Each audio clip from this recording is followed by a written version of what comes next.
As of recording this video, I am struck with horrible hay fever. Ah! However, I decided that I needed to get a video out to you guys, so I'm going to try my best to grandiose my voice up a bit so that I don't sound like I'm dying all the time.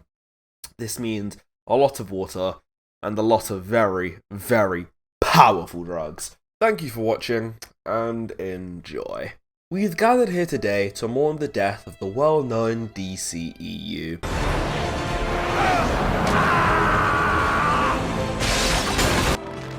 If you love these people so much, you can mourn for them. Don't do this!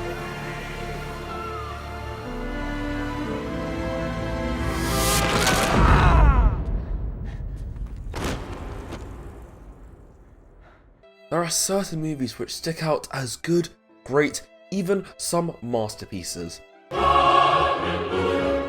You'll be dearly missed. Just kidding!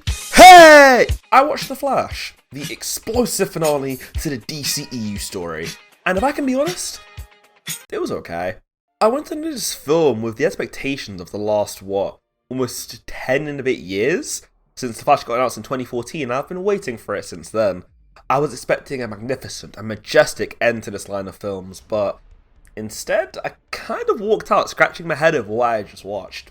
I'll try my best not to spoil anything here since I know how brutal certain spoilers can be, but I've written down some notes from before I went into the cinema, of things I was expecting to love, to hate, and all around expecting to see overall, and just things I wanted to commentate on. So, let's begin. My first note I have here is, 1 Ezra is enough, 2 is too many. This is still something I kind of agree with. Ezra did fine, I guess. There were some parts from the movie where I was like, oh for fuck's sake, Ezra. The Ezra from the DCEU has matured by quite a long margin, thankfully. However, it just means that, while by himself he's bearable at best, the segments where his past self comes into the picture are painful to say the least. For like, the first hour of the movie I was groaning at how annoying his younger self was, but by the end of it, I'd either gotten used to it, or he'd become better. I honestly couldn't tell you if you asked me to. But I will say something. Aside from being a jokey and annoying character, in some scenes, Ezra absolutely kills it and genuinely churns out a very good performance. While it may get overshadowed by basically every other better actor in the cast, I'd like to put that out there. Sasha Calle is Supergirl, is the next note I've written down. Oh boy. If you had told me a few months back after seeing the trailer for The Flash that Sasha Calle Supergirl would be my favourite Supergirl ever and my favourite character from this movie, I'd believe you. Because I knew she was going to be. Everything from the way she walks, to the way she talks, to the fucking, she's so fucking hot. She has a level of pain to her, and as James Gunn said, so she's a much more jaded character. And that works amazingly in conjunction with the setting for this movie. How she fights, acts, and almost every scene with her I was gripped and excited for. A lot of my friends asked me how I was going to feel knowing that she does kill people in this movie, and I simply said, good! I didn't like Man of Steel because Superman ended up snapping Zod's neck. That's not Superman. Oh, but Sasha killed so many soldiers. Yeah, she did. Because they had imprisoned her for decades against her will and deprived her from the one thing her Kryptonian body craves. Sunlight. She came to the planet looking for a safe home for her and her infant cousin, Calle, and ended up in a sunlight-deprived hole in the ground. And you wonder why she kills people? Clark himself grew up in the most loving family, a family that taught him to be the best version of himself and to never give up. They taught him what it means to be human. So he snaps Zod's neck and goes to court for it. Sasha does an amazing job of portraying this jaded Kara Zor-El, and every second she was on screen was oozing of personality. And I'll be real, if she doesn't come back for Supergirl Woman of Tomorrow, I'ma be really upset, as she absolutely killed it in this role. Michael Keaton's return. Yeah. He returned. Nah, I'm just kidding. After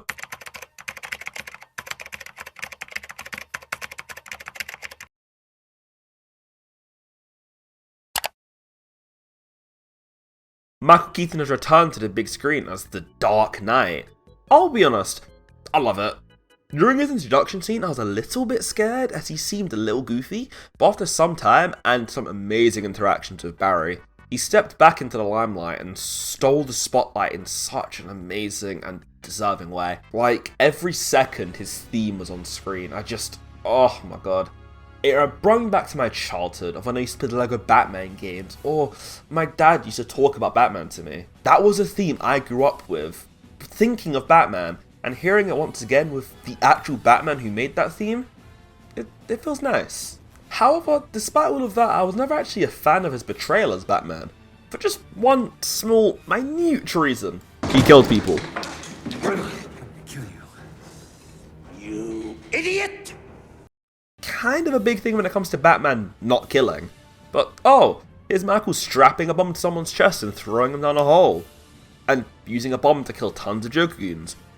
And using missiles and bombs and guns to absolutely eradicate more Joker goons. He really likes blowing up people. Or, if that's too much for you, sorry, sensitive topic. What about him simply throwing a guy off a ledge? That'll do it. I thought it was a good movie, but overall he wasn't the Batman for me. But in this movie, he was great. An older, shriveled Bruce Wayne who's completed his job. He saved his city. And it works, it really does. And I'm really happy and glad he got to finish his Batman story in a believable and acceptable manner. He really doesn't miss a beat, not a single one. And it feels nice having him back, even if it's in a Flash movie instead of a Batman movie. Why would they do that? The main villain. Okay, slight spoiler warning here, even though hundreds of people guessed the villain to be one of 3 people, and one of them is correct. I feel that it's only necessary to add a spoiler warning here. Skip to this timestamp if you don't want spoilers over who the main villain is, of course. Past Barry was the Dark Flash. Who called it? Only almost everyone who saw the trailer. However, I actually went into this movie thinking that it might be a time wraith that Barry was fighting against in the final act. The villain is this past version of Barry who kept going back in time in order to try and save Batman and Kara from dying at the hands of Zod's army. He's lived longer than you can even dream and has tried almost every single possibility to try and save them. He's angry with Barry because he always ends up going back in time and letting his mother die anyway, resulting in their efforts being meaningless. Aside from that, there isn't much else to say about the character. He's a villain, for sure, but he was defeated in his second appearance. His second appearance, like ever. That's like Obadiah from Iron Man 1, dying during this scene. Or Thanos just suddenly dropping dead after this scene. The only matter I do not take seriously, boy, is you. It just doesn't work very well. At first, I was generally like, alright, there's going to be some massive chase scene that's going to result in a massive fight between our Barry. No, not you, Grant. Though, you always be my Barry. I broke the sound barrier. I mean, air couldn't get out of my way fast enough. My clothes caught fire. Between our Barry and the past one, but it didn't happen. He showed up, said some stuff, his past self killed himself, and suddenly he was erased from the time stream?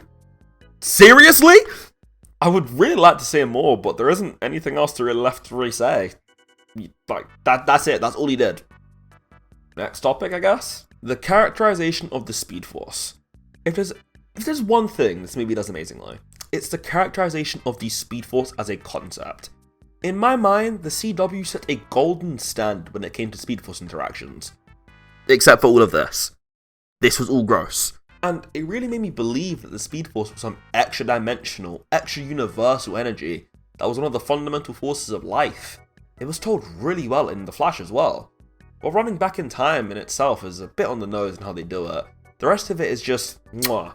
And in the scene that I won't talk about due to massive spoilers, it all adds up and makes this incredible showcase of the Speed Force's power and near infinite volume and quantity, really bringing it to the big screen in a way that I cannot help but smile at the thought of. The post-credit scene. Jesus Christ, this is a bad post-credit scene. Like, even worse than Shazam's or any other post-credit scene like the last 10 years of superhero media. No, just media in general at this point. I won't spoil what it is due to me having respect for the movie and the people who want to watch it, but I'll be real. After the credits roll, get up and leave the cinema. You'll be better off for it. overall, The Flash is a fun watch by itself, but a dissatisfactory conclusion to the DCEU, prompting me to want the movie to be like, I don't know, 30 minutes longer, to further resolve the issues within the universe. Like, what was Diana doing in, the beginning of the movie? Plus, the whole George Clooney bit really wasn't needed at the end. It was funny for like half a second, then I realised it's just kind of stupid. 7.5 out of 10? If Across the Spider-Verse is a 9.5 and The Guardians was about an 8.8, then this is a good spot for The Flash. Though, I'll say one thing. If this is the movie that they believe was going to break $1 billion, I don't even think praying would help that. But then again, Aquaman broke $1 billion, so what do I know? Thanks for watching, and I'll catch you later. Bye now.